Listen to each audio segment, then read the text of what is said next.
Buenas. Bueno, vamos a ver conceptos básicos que necesito o es importante que sepan antes de empezar lo que sería la parte más fuerte del curso.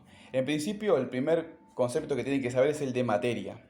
¿Tá? La materia es todo lo que nos rodea, básicamente. ¿Tá? Por ejemplo, un libro, un libro es materia, ¿no? Esta mesa es materia, estas lapiceras son materia, y así puedo seguir. ¿Tá? Lo que vemos es el que respiramos.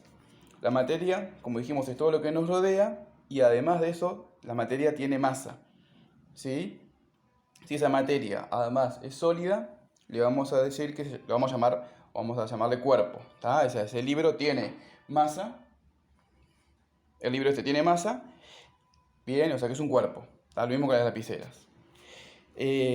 La materia, como vemos ahí, con los materiales que he señalado, ocupan un lugar en el espacio.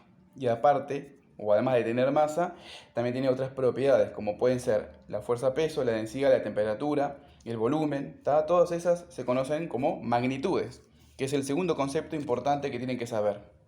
Una magnitud, bien, nosotros vamos a definir, digamos, una magnitud física. ¿Tá? Lo que nos interesa es específicamente una magnitud física. La magnitud física es una cantidad medible de cualquier cuerpo o sistema físico. ¿Tá? Entonces, cuando yo mido, a esa medición se le agregan valores. Bien, y esos valores van a tener unidades y vamos a poder medir con instrumentos de medida. Pero ahí tengo que pensar qué es medir. ¿Tá? Medir o la medición es básicamente comparar una magnitud física con otra cantidad conocida que se va a tomar como patrón. Por ejemplo, si mido esta lapicera, vemos ahí que mide 14,6 más o menos. Bueno, esa medida yo la mido y comparándola con una medida patrón que es el metro. Bien, entonces esa medida patrón o esa unidad designada que es el metro está designada por un sistema internacional de medidas. Ese sistema internacional de medidas es lo que les voy a pedir que ustedes busquen qué es y para qué sirve. ¿Tá? Pero por ejemplo tengo diferentes magnitudes, o para diferentes magnitudes tengo diferentes unidades de medidas y también diferentes instrumentos con que medir. Por ejemplo, cuando mido la lapicera, lo que uso es un instrumento de medida que se llama regla. Bien, y la magnitud que mido es la longitud. Si quiero, por ejemplo, saber cuál es la masa del libro, puedo usar otro instrumento de medida, que es, por ejemplo, esta balanza, ¿no? Y al ponerlo ahí voy a saber cuál es la masa del libro. Entonces, la magnitud es la masa y la unidad es el kilogramo. Y así puedo seguir, ¿no? Si quiero medir ángulos, por ejemplo, uso un semicírculo. Si quiero medir el tiempo, uso un cronómetro o de repente un reloj me puede servir. Bien.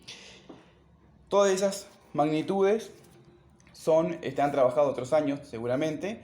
Nosotros este año vamos a situarnos en una magnitud que es la fuerza.